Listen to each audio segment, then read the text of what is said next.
Welcome to another Redwall book review. We have now made it to book 20 in the series, Doomwyte. This is one of the final three books and one that I had not read prior to this point. I was nonetheless very excited to read this one, and it was good to have that excitement because in the last couple of books, I felt like I was starting to lose my motivation. But Doomwyte was described on a podcast I was listening to as nightmare fuel. And certainly the very beginning of this book begins to feel that way. Brian Jakes has a hard time creating new ambiances with his books because, after the first book, pretty much he committed to only covering certain animal species.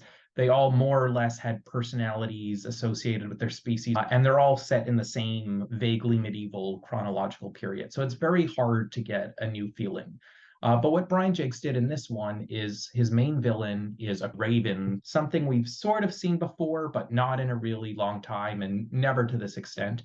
This raven is named Corvus Skur, and to create a really unique image, he has this snake wrapped around his head named Sicarus. Gives him advice, and the snake in turn takes advice from this giant catfish known as the Wells. And the way the snake supposedly gets advice from the catfish is she throws sacrifices down to it and tells the raven, Corvus Skur, what kind of information she's been hearing.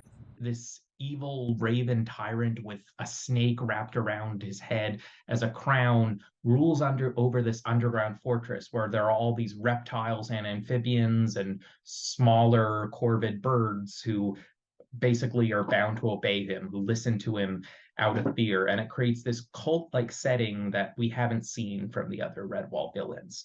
This one is also uniquely macabre. So there's this scene early on in this book where we meet these two rat characters. And they're kind of unusual in that, yes, they're kind of gluttonous and maybe rude, but they never explicitly do anything evil, which is a bit unusual because rats are almost always coded as evil characters in the Redwall universe. But spoiler, suddenly these characters are kidnapped, and one of them is destroyed on sight, and the other is brought to this cavern where he is ritually sacrificed in a pool of boiling water. And I just want to say, in addition to the horrors of the scene, the moral calculus of Brian is fascinating here because he wants you to feel sympathetic for the character in the scene. Thus, the rats are not evil, but he figures if it's a character that's truly coded as good, that would be too dark for a children's book. So he makes this happen to a character that is coded as evil, but not written as evil. Interesting choice. So the darkness of this book only continues to expand as the secondary villain is introduced. The secondary villain is a giant adder named Ballus. Unlike Sicarus, the snake up here is a tiny, smooth snake.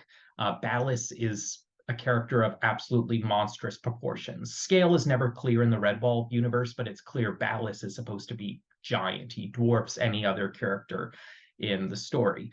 And Ballus is this uniquely powerful predatory creature. I mean, he's quickly becomes this danger beyond Corvus Skur's control because he will eat literally anything. He will eat Corvus Skur's soldiers without question. And there's a scene towards the middle of the book where it seems like Ballus is suddenly going to eat one of the Redwallers, this character comedically named Corksnout, because he has lost his nose and has a cork in place of it. Now, what ends up happening, Corksnout does not end up getting eaten, and that kind of ends the peak of this book's intense horror, but that's the kind of darkness we get in the early sections of this book. The second thing that gives this one unique energy is that for the first time in a while, Brian understands that readers don't want a purely standalone book. So ever since book 15, Triss, every one of these books has been set in a standalone generation. So all the characters from the previous book are dead and they will never be mentioned again. But finally, this book is building on a lore. So the main character, if we can call him that, Bisky, is descended from Gonth, who I guess is the second most beloved character in the series. He's the sidekick to Martin the Warrior, the most beloved character in the series. But unlike the conventionally valiant Martin, Gonth is a benevolent thief. Bisky is not necessarily inherited Gonth's roguishness, but that idea is played with a little bit when we meet some other characters who are also descended from Gonth. But Gomph isn't the only example of continuity. We get a bit of a reference to some other characters from Mossflower, including Gomph's wife, Columbine, including this minor hedgehog, Goody Spickle, I think her name is, who we really hadn't heard anything about since book two. So it's good to see Brian was really paying attention to that detail. And Ballas the Adder is descended from the legendary Asmodeus, the villain from the very first Redwall book. And that felt like a really cool gesture on Brian's part because usually he hypes up all his villains, and as soon as their main story is done, they're instantly forgotten. The villains get even less lore continuity than the heroes. So the idea that Asmodeus got to build up this legend through the years, adding more fear to his descendant Ballas, I felt like that was a very cool choice that built some life into this one. A final way in which this book has some interesting continuity is it brings back some villains who were first introduced in the third book. This is a tribe of rats called the Painted Ones. I believe back in book three, Madameo, it wasn't clear that they were rats. It was more like they were some mysterious, dangerous creature that lived up in the tree. And back in that book, they were, yes, dangerous, but they weren't necessarily written as villains. They were more of like force of nature kind of evil. But as the series progressed, Brian Jakes brought back the Painted Ones. They were minor antagonists in the Long Patrol, for instance. And, at that point, I kind of didn't care much for the characters. The one thing that can be a bit uncomfortable about these books, political correctness wise, is occasionally Brian Jakes does use these characters that are based on the trope of the savage. Do I necessarily think it's that offensive? No, because he's not actually portraying Indigenous peoples. He's portraying a portrayal. It's just basically a reference to a trope in Western novels. But regardless, what I really like what he does with the Painted One characters in this book is if they were this personality-less, mysterious, force of nature villain in Madameo, and they were this generic, minor, savage villain in Long Patrol, here they're they're a continuation of that, but they get just a bit more personality. A few of them have names. We see the nuances in their motives. We see their chief who seems superficially evil, but is ultimately too scared and powerless to really be a force of evil. There's his young, ambitious son who has maybe the most potential to be evil, but is too small to really be taken seriously. And then there's the overprotective mother. So bringing three-dimensionality into characters who, up until book 20, had been these minor background figures felt like a really cool innovation and a way of improving on something we saw earlier in the series. So the final thing that's really interesting about Doomwyte is it's truly an ensemble novel. So Brian Jakes loves to have a ton of characters. He's amazing at keeping track of them. And sometimes I think he goes overboard. I feel like he ruined the Bellmaker by having way too many characters and, losing track several times of who the main character was. Dandin, who was supposed to be one of the main characters, disappeared from most of that book, for instance. I also felt this way about the Long Patrol. He kind of lost sight of his main character, Tamo, and just became obsessed with all these individual minor soldiers to the point that there felt like there was no central arc we were following. But the difference with Doomwyte is that while it is also an ensemble book that constantly loses focus on who its main character is, here I feel like it's almost all the more intentional. And I can actually tell that when, spoiler alert, we go to the end of the book. Often Redwall books will have an epilogue, which might be written from the perspective of one of the characters in the book as an old or at least older character talking about what everyone is up to in the presence.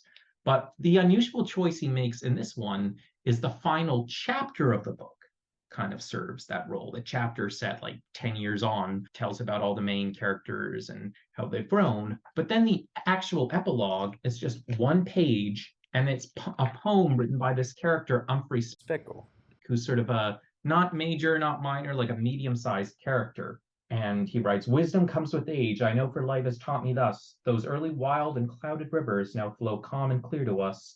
Tolerance replaces haste. Rage gives way to reason. Our young ones grow to learn and know as season follows season. Lesson of truth and honesty from creatures far more bold than me. I tried my best and played my part to be amongst the brave apart. Mayhaps I failed, though now it seems I've become the teller of tales, the scribe of scribe, and the weaver of dreams." So this character who's constantly in the book, never quite gets to be a hero, actually has a bit of an embarrassing blunder early in the book, is revealed to be the storyteller. And he's humbly saying, I hope I got to play my part. I hope I got my chance to be a part of history. And when I saw that, I became more confident that my impression of this book as an intentional ensemble tale really came through. So the main character of this book, as I said, is a mouse named Bisky. He's a descendant of Gonf, and so he's very into learning the mythology of Gonf. And the story opens with him telling a story about his ancestor Gonf. And as the book progresses, we see Bisky trying to learn about Gonf's past, his finding the eyes of the Doomwyte idol, these lost gems that Gonf had stolen so many years ago. And then we see Bisky's conflict with the evil raven Corvus Skur, and so on. But for large parts of the book, Bisky dips out of play. Gradually, we see his friend, Dwink the squirrel, go from being a sort of background detail character to a fairly prominent one. Humphrey the hedgehog kind of comes in and out of focus. Midway through, we meet a young shrew named Double, who comes in and out of focus. The skipper, the leader of the otters, which is a title, not a character name, but a character with that title is in every book. He gets his moment to shine. The formal, the titular leader of the moles, gets his moment to shine. This book feels like it's constantly jumping between characters. And this actually allows for a kind of interesting realism because in lots of these books, Brian will open the book describing the hero like Matthias in the first book or Marielle and Dandon in the fourth book as children. Yet as soon as the action starts, they're acting like full-fledged warriors. And it's like, there's no way they're children. Did he really mean to call them children? Are they suddenly adults? What the heck's going on here? But the feel of this book where all of the young heroes, Bisky, Dwink, Humphrey, all sort of briefly play their part and then go away for a while. None of them rises to truly be the big brave warrior. It creates this strange realism. It creates the actual feel of an abbey as a team of characters working together, trying to overcome problems and build a better world. There's this bizarre non sequitur sequence where some of the characters meet this strange hedgehog and her beehives. I mean, it fits into the plot, but it feels very strange. And it's the wonderful thing this vibe can create. Now, a bit on the downside, I would argue the ensemble thing works a bit less well with the villains. Basically, the villain plot is that Corvus Skur recruits the giant snake Ballas to work for him, and then he's quickly overpowered by the chaos of Ballas. And so the villain story is just the villains gradually collapsing. I feel like if Brian was less committed to the ensemble dynamic, Corvus Skur might have seemed like a stronger villain. But then again, we've seen so many strong villains in the series. Just seeing one the whole time being overwhelmed by the chaos makes for a nice change. Now, is this book like a perfect Redwall book? No. One of the notable weaknesses is Brian tries to set up this mysterious character. There's this character clad in black who's watching Corvus Skur constantly sharpening her blade. And you keep wondering, who's this character? Who's this big reveal going to be? But the problem is when every one of these books is set in a standalone generation, when you only work with a preset small roster of animals, there's no one possible for this big reveal to be. It basically just ends up being some random otter named Zarin. And yeah, she's a cool, badass warrior, but this is a series full of cool, badass warriors. So I didn't really care for Zarin. I didn't see what she added, but at the same time, I guess having these sort of very competent warriors in the background, like her or like Bosie, the Scottish hare, it again allows the main characters to truly be children and to not have to be the militant heroes. So overall, very innovative addition to the series for the nightmare fuel, for the continuity, and for the true ensemble character of it. Do I love everything about it? No. All of these books have things one can complain about. I think, as with the snakes in Triss, I wish Brian had thought a bit more about where Ballas falls in the moral scale of things because he's not quite written as a villain. He's more just this force of nature predator and a kind of disgusting way in which, spoiler alert, he dies at the end of the book. Doesn't quite sit well with me, but overall, as Redwall books go, and especially as one of the last Redwall books, this one was a very nice surprise and one I absolutely recommend for people looking to revisit the series.